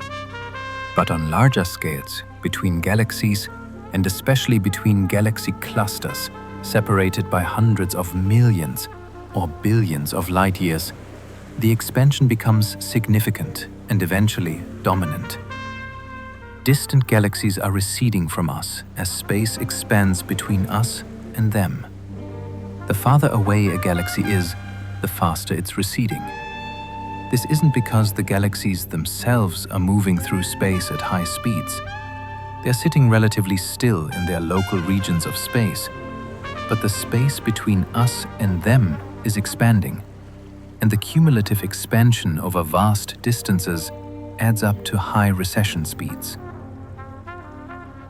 For galaxies that are far enough away, space between us and them is expanding faster than light can travel through it. This doesn't violate the cosmic speed limit because the galaxies themselves aren't moving faster than light through space. They're essentially stationary in their local space. But the space itself is expanding so rapidly that the distance between us grows faster than light could traverse it. It's like trying to walk on a treadmill that's moving backward faster than you can walk forward. You're walking at your normal speed, but you're moving backward relative to your starting point because the treadmill is moving faster than your walking speed. This means there are regions of the universe that are moving away from us so fast that light from those regions will never reach us, ever. Not in 1 billion years, not in 1 trillion years, not ever. There's a cosmic horizon beyond which we cannot see. Not because the light hasn't had time to reach us yet, but because it never will reach us. The expansion of space is carrying those regions away faster than light can close the gap. We are fundamentally, irreversibly cut off from those regions of the universe. Given the vast number of stars and planets, given that the universe is 13.8 billion years old, given that life arose on Earth relatively quickly after conditions became suitable, it seems likely that life should exist elsewhere. Perhaps even intelligent technological life. And yet, we've never detected any signs of alien civilizations. No radio signals carrying messages, or even just the electromagnetic noise of alien technology. No laser pulses, no megastructures, no signs of large-scale engineering projects. Nothing. The universe appears to be silent. This is called the Fermi paradox, named after physicist Enrico Fermi, who famously asked, "Where is everybody?" The light year might be part of the answer. The distances between stars are so vast that they present enormous, perhaps insurmountable barriers to communication and travel. Our radio signals, our television broadcasts, our radar installations have been leaking into space for about a century now. These signals travel at light speed, spreading outward in an expanding sphere. They've now reached all stars within about 100 light years of Earth. That sounds like a lot. 100 light years is a huge distance by human standards. But the Milky Way galaxy is 100,000 light years across. Our signals have covered a sphere 100 light years in radius, in a galaxy 100,000 light-years across. That's a tiny fraction of the galaxy. We've barely announced our presence to our immediate cosmic neighborhood. And even those signals are getting weaker as they spread out. The farther they travel, the more they disperse, spreading out over a larger and larger sphere. By the time our TV broadcasts reach a star a few dozen light-years away, they are so faint they'd be almost impossible to detect above the background noise of space. Even with very sensitive equipment, any alien civilization trying to detect us would need extremely powerful radio telescopes pointed in our exact direction at the right frequency at the right time to pick up our signals. So what does all this mean for us? How should we think about light years in our daily lives? For most people, light years don't affect daily life at all. You don't need to consider Proxima Centauri being 4.24 light years away when you're choosing breakfast, deciding whether to bring an umbrella or picking a route to work. But there is value in stepping back from time to time and thinking about these scales. Doing so offers perspective on where we sit in the universe. When you recognize that Earth is a small planet circling an ordinary star, that the nearest other star lies more than 4 light-years away, that our galaxy holds hundreds of billions of stars, and that the observable universe contains trillions of galaxies, it shifts how you view things. Whatever your problems are, they exist on a tiny world within an immense cosmos. That disagreement with a friend, that pressure at work, that worry about the future, that sense of disappointment, that frustration, all of it unfolds on one small planet. The nearest star is unaffected by your concerns. The galaxy doesn't register them. The universe carries on with its slow evolution, entirely indifferent to human affairs. This isn't meant to diminish your experiences or suggest your problems don't matter. Your life matters to you, and that's what's important. Pain is pain. Joy is joy. Love is love. These things are real and important, regardless of the scale of the universe. But sometimes, when things feel overwhelming, when you're stressed or anxious or worried, it can help to remember the scale of the universe. It can help to remember that you're living on a small planet, orbiting an ordinary star in a vast cosmos. And that from that cosmic perspective, your problems are temporary, local, small, not unimportant, but small, contained, manageable. There's also something beautiful about understanding light years. When you look up at the night sky, you're not just seeing points of light. You're seeing stars that are light years away. You're seeing photons that have been traveling through space for years or centuries to reach your eyes. You're connected to those distant suns across vast distances of space and time. You're part of the universe made of atoms forged in stars looking up at other stars, understanding your place in the cosmic order. Every star has a story. Some are young, just forming from collapsing clouds of gas and dust, beginning their lives as nuclear furnaces. Some are middle-aged, like our sun, steadily burning hydrogen in their cores, stable and long-lived. Some are old, approaching the end of their lives, having exhausted their fuel, destined to become white dwarfs, cooling slowly over trillions of years, or to explode as supernovae, scattering their atoms across space to be recycled into new stars and planets. And all of them are separated by light years, by distances so vast that even light needs years to cross them. The universe is a sparse place, with tiny islands of light separated by enormous oceans of darkness. And yet, those islands are connected. Connected by light, connected by gravity, connected by the fact that they're all made of the same stuff. Atoms forged in the hearts of earlier stars, scattered and recycled and reformed into new generations of stars and planets and potentially life. As our technology improves, our ability to measure distances in light years becomes more precise. The Gaia spacecraft is creating the most precise three-dimensional map of our galaxy ever made.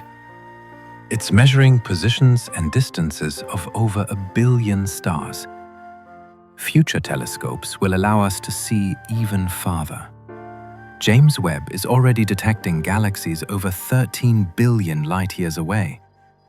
Future observatories might see even farther back, closer to the Big Bang. We're also discovering more exoplanets every year. As of 2024, we've confirmed over 5,000 exoplanets, with thousands more candidates. Many are dozens or hundreds of light-years away. We're mapping what exists at these vast distances. In the future, we might send robotic probes to nearby stars. Breakthrough Starshot proposes sending tiny spacecraft to Proxima Centauri. Even if successful, probes would take over 4 years to send back data. But, barring revolutionary breakthroughs in physics, light years will remain a fundamental barrier. The distances between stars are vast, and light speed is finite. This isn't a problem to be solved. It's a fundamental property of the universe we live in. Understanding light years changes how we see our place in the universe. And it raises profound questions about the future of humanity and our relationship with the cosmos. These aren't just abstract philosophical questions. They have real implications for how we think about space exploration, the search for life, and the long-term future of our species. For most of human history, the universe was small. Ancient people thought the stars were lights attached to a celestial sphere just beyond the moon and planets. The entire cosmos was contained within a space you could reach if you climbed high enough. Even when we realized the stars were distant suns, we had no sense of how distant they truly were. A few million kilometers, a few billion. The numbers were beyond our ability to measure, so they remained abstract, undefined. It wasn't until the early 20th century that we began to accurately measure the distances to stars and realize just how vast space truly is. When Harlow Shapley calculated the size of the Milky Way in 1918, showing it was about 100,000 light-years across, many astronomers were shocked. The universe was far larger than anyone had imagined. And when Edwin Hubble showed in 1929 that the spiral nebulae were actually distant galaxies millions of light-years away, the universe suddenly expanded again by orders of magnitude. We went from thinking the Milky Way was the entire universe to realizing it was just one galaxy among potentially billions. Today, we know the observable universe is 93 billion light-years across and contains about 2 trillion galaxies. That's a number so large, it's almost meaningless. But it represents a real physical space that exists all around us. Every direction you look, if you could see far enough, you'd see galaxies stretching away into the distance. More and more galaxies, until finally, you'd reach the edge of the observable universe, where the light simply hasn't had time to reach us yet. This knowledge changes our perspective in fundamental ways. We are not at the center of the universe. We are not special in any cosmic sense. We live on a typical planet orbiting a typical star in a typical galaxy in a typical region of space. There's nothing unique about our location. If you were transported to another galaxy billions of light years away, you'd see a similar view. Galaxies in every direction, stretching away to the horizon. The universe looks roughly the same from every vantage point. This is both humbling and empowering. Humbling because it shows how insignificant we are in cosmic terms. The entire history of human civilization, everything we've ever done, every war fought, every empire built, every discovery made, all of it has happened on one small planet, in one small corner of one typical galaxy. From a cosmic perspective, we barely register. We're like bacteria living in a drop of water, completely unaware of the ocean that surrounds us. But it's also empowering because it shows what we're capable of. We figured this out. We measured these distances. We understood our place in the cosmos. We built telescopes and spacecraft and mathematical models that allowed us to see and measure things billions of light years away. We're tiny, but we're also incredibly capable. We're conscious beings who can understand the universe that created us. That's remarkable. Understanding light years forces us to confront difficult truths about space exploration and the future of humanity beyond Earth. The distances involved are so vast that they might represent fundamental barriers that no amount of technological advancement can overcome. Consider what it would take to send humans to another star. Proxima Centauri is 4.24 light-years away.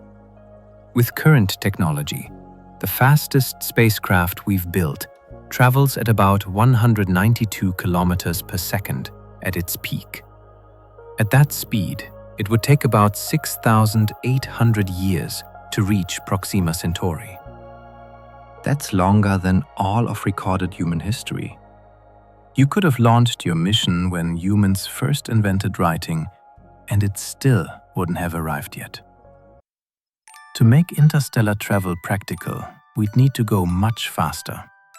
Even at 10% of light speed, which would require revolutionary new propulsion systems far beyond anything we can currently build, it would still take over 42 years to reach Proxima Centauri. That's longer than most careers, longer than the typical span from graduation to retirement. And that's just to reach the nearest star. Most stars are much farther away. The engineering challenges are formidable. You need enormous amounts of energy to accelerate a spacecraft to these speeds. You need to protect the crew from radiation during the journey. You need to provide life support for decades. You need to deal with the psychological effects of being confined in a small spacecraft for most of your life. Never seeing Earth again, traveling through empty space toward a destination you might not reach in your lifetime. Multi-generational ships have been proposed, massive vessels that could support hundreds or thousands of people for the centuries it would take to reach another star. The people who arrive would be the distant descendants of those who launched. They'd have been born on the ship, lived their entire lives on the ship, and would finally arrive at a destination they'd only heard about in stories. The ship would effectively be a small, moving civilization, cut off from Earth, evolving its own culture and society during the long voyage. But even multi-generational ships might not be practical. How do you maintain a closed ecosystem for centuries? How do you prevent genetic problems from inbreeding in a small population? How do you ensure the descendants still want to complete the mission their ancestors started?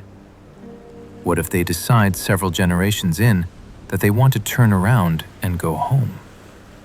What if there's a disaster, a system failure, a plague that wipes out most of the population. There's no rescue coming. They're light years from help.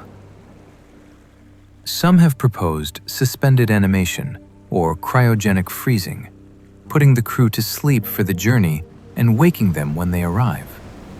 This would solve many problems. No need for decades of life support, no psychological issues from long confinement, no generational drift in mission objectives. But we don't know if such technology is even possible. Can human bodies survive being frozen for decades or centuries and then revived?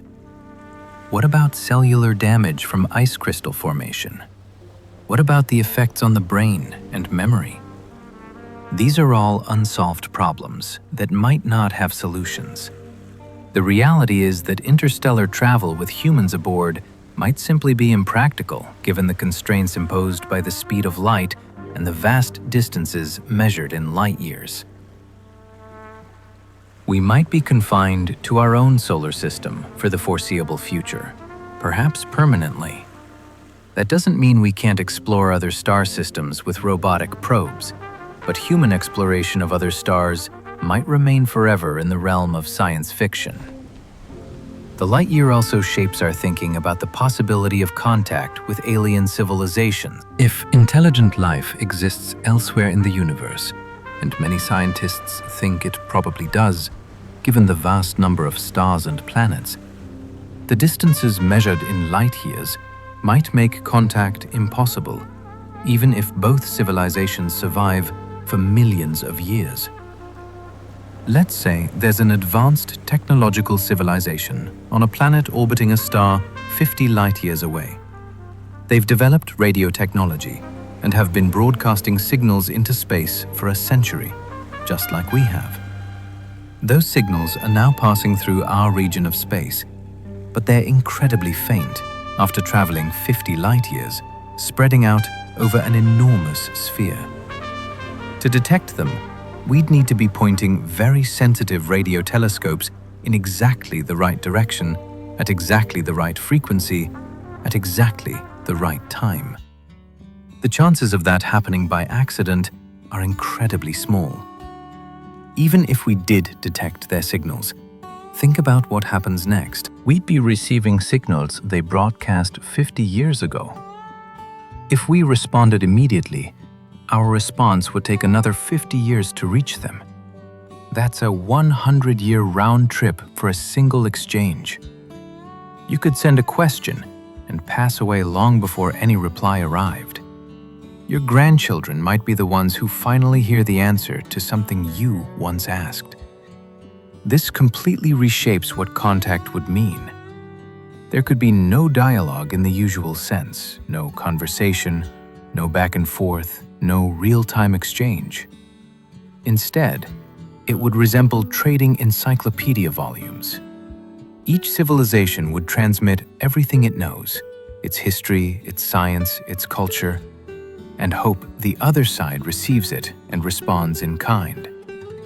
It would feel less like communication and more like archaeology, examining the records of a distant civilization, records already decades or centuries old by the time they reach us. And all of this assumes both civilizations last long enough and remain interested long enough for such an exchange to occur. Humanity has been broadcasting radio signals for only about 100 years. We don't know whether we'll still be transmitting a century from now, let alone several centuries. Civilizations may rise and fall on timescales shorter than the time light itself needs to travel between stars. We might detect signals from a civilization that went extinct centuries ago, listening to the radio echoes of a dead world. There's also the disturbing possibility that the universe might be full of civilizations, but they're all so far apart that none of them ever make contact. The average distance between intelligent civilizations might be thousands of light years. At such distances, even detecting each other becomes nearly impossible, and communication becomes pointless. Each civilization develops alone. makes its discoveries alone, asks its questions alone, and eventually dies alone, never knowing if anyone else was out there. One of the most profound implications of understanding light years is the realization of just how isolated we are. The distances between stars are so vast that meaningful contact or travel might simply be impossible, leaving civilizations forever isolated in their own small regions of space. Even within our own galaxy, even assuming there are millions of technological civilizations, the average distance between them might be thousands of light years. At such distances, communication becomes almost pointless. By the time you receive a message and send a response, thousands of years have passed. The civilization that sent the original message might not even exist anymore. Their planet might have been destroyed by an asteroid impact. Or they might have destroyed themselves in a war. Or their star might have become unstable and rendered their world uninhabitable. You'd be sending a message to ghosts. This creates a picture of a universe that might be full of life, perhaps even intelligent life, but where that life is forever isolated by the vast distances of space. Each civilization develops alone, asks its questions alone, makes its discoveries alone, and eventually dies alone, never knowing if anyone else was out there, never making contact with other minds under other suns. There's something melancholy about this. We've evolved as social creatures. Connection with others is fundamental to who we are as humans. We build communities, share knowledge, collaborate on projects. The idea of being alone in the universe, or of being surrounded by others but forever unable to reach them or communicate with them meaningfully, is profoundly isolating. But there's also something beautiful about it. It means every civilization that does arise is precious. If we're alone, or effectively alone, because we can't reach anyone else, then we carry a unique responsibility. We're the universe's way of knowing itself in this particular corner of space. The thoughts we think, the art we create, the science we discover, the love we feel, all of it is unique to us. We're not just one civilization among millions. We might be the only minds in our region of space, the only consciousness for dozens or hundreds of light years in any direction. This makes what we do matter more, not less. Every act of kindness, every discovery, every work of art, every moment of joy or connection or understanding, it all matters because it's happening here and now, and might not be happening anywhere else nearby. We're alone, but we're also important. We're small, but we're also precious. We're insignificant in cosmic terms, but we're also irreplaceable, because there might not be anyone else like us for light years in any direction. Tonight, we've explored the light year in depth. We've looked at what it means, how it's measured, what distances it represents, and its implications for understanding the universe. We've taken a journey from the familiar scales of our everyday life to the almost incomprehensible scales of cosmic distance. A light year is 9.46 trillion kilometers. The distance light travels in 1 year, moving at 300,000 kilometers per second. It's the unit astronomers use because kilometers and other terrestrial units of measurement become completely unwieldy when dealing with cosmic distances. When you're measuring distances to stars and galaxies, you need a unit that's large enough to make the numbers manageable, while still being based on something physical and measurable. The nearest star to our Sun, Proxima Centauri, is 4.24 light-years away. That's the closest stellar neighbor we have, and it's still so far away that with current technology, it would take thousands of years to reach it. Our galaxy, the Milky Way, is roughly 100,000 light-years across, from one edge to the other. To cross our own galaxy at the speed of light, you'd need 100,000 years. The observable universe is 93 billion light-years across, containing an estimated 2 trillion galaxies, each with billions or trillions of stars. When you look at stars in the night sky, you're not seeing them as they are right now. You're seeing light that has traveled for years or centuries or even millennia to reach your eyes. You're literally looking into the past. Sirius, the brightest star in the night sky, is 8.6 light-years away. You're seeing it as it was 8.6 years ago. Betelgeuse, the red supergiant in Orion, lies about 550 light-years from Earth. What you see tonight is the star as it appeared during the Renaissance, more than 5 centuries in the past. A light-year links distance and time at a fundamental level, revealing them as unified aspects of space-time rather than separate ideas.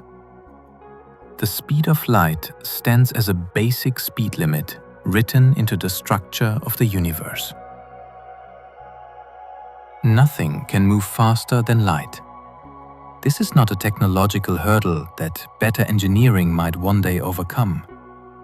It is a law of physics, a consequence of how space-time itself behaves.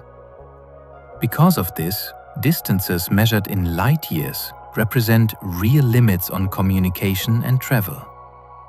Stars that are light-years away are separated from us not only by space, but also by time. Even if travel at the speed of light were possible, which it is not for anything with mass, it would still take years to reach nearby stars, and thousands or millions of years to reach distant galaxies.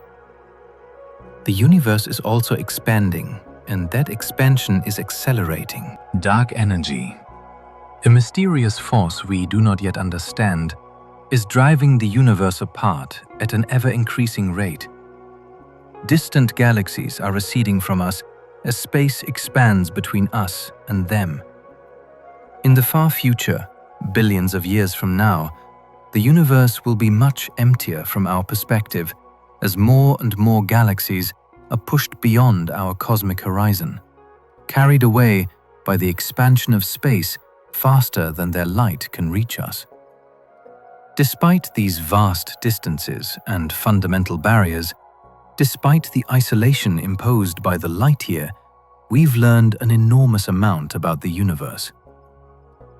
We've mapped billions of stars, measuring their distances with ever-increasing precision. We've detected thousands of exoplanets orbiting other stars, some of them potentially habitable. We've observed galaxies billions of light-years away, seeing them as they were in the early universe, shortly after the Big Bang. The light year has been our fundamental tool for measuring and understanding these cosmic distances, for mapping the universe and our place within it. Let's end where we began. A light year is the distance light travels in 1 year, 9.46 trillion kilometers. A number so large it challenges our ability to comprehend it. A distance so vast it makes our planet seem infinitesimally small by comparison. But you don't need to fully comprehend it intuitively to appreciate what it represents. You can appreciate that the universe is vast beyond our ability to fully grasp. You can appreciate that light from distant stars has been traveling for years, decades, centuries, or even millennia to reach your eyes tonight. You can appreciate that we live in a tiny corner of an enormous cosmos, on a small planet, orbiting an ordinary star in one galaxy among trillions. There's something profoundly humbling about understanding light years and the distances they represent. It reminds us how small we are in the grand scheme of things, how brief our individual lives are compared to cosmic timescales, how isolated we are in space, separated from even our nearest stellar neighbors by distances that would take thousands of years to cross with any technology we can currently build. It puts our concerns and worries and problems into perspective, showing us that from a cosmic viewpoint, the things that seem so important in our daily lives are temporary and local. But there's also something empowering about this knowledge. We figured this out. Despite being small creatures on a small planet, we measured these vast distances. We understood our place in the universe. We built telescopes and spacecraft and developed mathematical frameworks that allowed us to see and comprehend things billions of light years away. We are tiny, confined to one small world for now, but we're also remarkably capable. We're conscious beings who can understand the universe that created us, who can look up at the night sky and comprehend what we're seeing, who can contemplate distances measured in trillions of kilometers and time spans measured in billions of years. From a cosmic perspective, you're insignificant. Your life is a brief flicker, lasting perhaps 80 or 90 years if you're lucky, in a universe that's 8 billion years old, and will continue for trillions of years more. You exist for the blink of an eye on a tiny planet orbiting an ordinary star. But you're also remarkable in your own way. You're made of atoms forged in the hearts of stars that died billions of years ago. Their matter scattered across space and eventually recycled into new stars and planets, and ultimately into you. You're literally made of stardust, the product of cosmic processes that have been operating for billions of years. You're a way for the universe to know itself, to understand itself, to appreciate its own vastness and beauty and complexity. So the next time you look up at the stars on a clear night, remember what you've learned tonight. Those points of light scattered across the darkness are not just lights. They're distant suns, massive balls of fusing hydrogen, each one potentially hosting its own system of planets and moons. They are light years away, separated from us by distances so vast that the light entering your eye right now, the photons that traveled across space to reach you, has been traveling for years or centuries. Some of that light began its journey before you were born.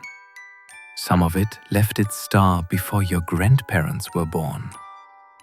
You're connected to those distant stars across the vast distances of space and time, linked by light that has crossed the cosmic void to reach you. The universe is large beyond comprehension. You are small, a single person on a single planet. But you're here, and you can understand, at least conceptually, if not intuitively, what a light year really means. You can grasp that the universe is measured in these vast units, that space is filled with distances that dwarf anything in human experience. And that understanding, that ability to comprehend your place in the cosmos, is extraordinary. It's what makes us human, what separates us from other life on Earth. We can look up and understand what we're seeing. We can contemplate infinity and our own smallness simultaneously. We can feel both humbled and empowered by the same knowledge. And perhaps that's the most important thing to take away from understanding light years. Not just the technical definition, not just the mathematics of 9.46 trillion kilometers, but what it means for us as a species, for our future, for our place in the cosmos. We stand at a unique moment in history. We're the first generation of humans to truly understand the scale of the universe. Our ancestors looked up at the same stars, wondered about the same questions, but they didn't have the tools or knowledge to measure the answers. They couldn't know that the stars were distant suns. They couldn't know that those suns were light years away. They couldn't comprehend the vast distances that separate us from the rest of the universe. But we can. We've measured these distances. We've calculated them precisely. We know that Proxima Centauri is 4.24 light-years away. We know that the Andromeda Galaxy is 2.5 million light-years distant. We know that the observable universe stretches 93 billion light-years across space. These aren't guesses or estimates. They're measurements backed by decades of careful observation and calculation. This knowledge changes us. It has to. When you truly understand that the nearest star would take thousands of years to reach with our current technology, When you grasp that the light from distant galaxies has been traveling for billions of years to reach your eyes, when you comprehend that we might be fundamentally isolated by the vast distances of space, it shifts your perspective on everything. It makes our differences seem smaller. The things we argue about, the borders we draw, the conflicts we engage in, all of it happens on one tiny planet in a vast cosmos. We're all together on this small world, separated from our nearest stellar neighbors by distances measured in light years. From that perspective, the things that divide us seem less important than the things we share. It also makes our existence seem more precious. If we're alone, or effectively alone because we can't reach anyone else across the light years that separate us, then what we do here matters enormously. We might be the only consciousness in our region of space, the only minds able to reflect on the universe and understand what they observe. The only beings capable of creating art, uncovering scientific truths, and feeling love, compassion, and awe. That is a deep responsibility. It means we must care for this planet, this small island of life adrift in the cosmic ocean. It means protecting and preserving the knowledge we have gathered, the understanding we have built. It means learning to think far ahead, not only about the next year or decade, but about the next century, the next millennium, the long future of humanity among the stars. A light year is more than a simple measurement. It is a reminder of our place in the universe. A reminder that we are part of something immensely larger than ourselves, yet also rare and precious within that vastness. A reminder that the stars are both unimaginably distant and deeply connected to us through the light that spans the cosmic gaps. Each time you look up at the night sky, you are taking part in something ancient and profound. You're seeing across light years. You're looking back in time. You're witnessing the universe in all its glory. And you're part of that universe made of the same atoms, following the same physical laws, connected by the same fundamental forces that govern everything from the smallest particle to the largest galaxy cluster. That's what a light year really means. Not just distance, but connection. not just isolation, but belonging. Not just our smallness, but our significance within that smallness. Thank you for joining me on this journey through space and time. If you found this exploration valuable, a like or subscribe would mean a lot. It helps me keep making these deep explorations of the cosmos. And remember, even though light years represent distances almost beyond comprehension, they are also what connect us to the stars. Every time you look up at the night sky, you're seeing across light years. You're seeing the universe. And the universe, vast as it is yours to explore. Good night, and may you never look at the stars the same way again.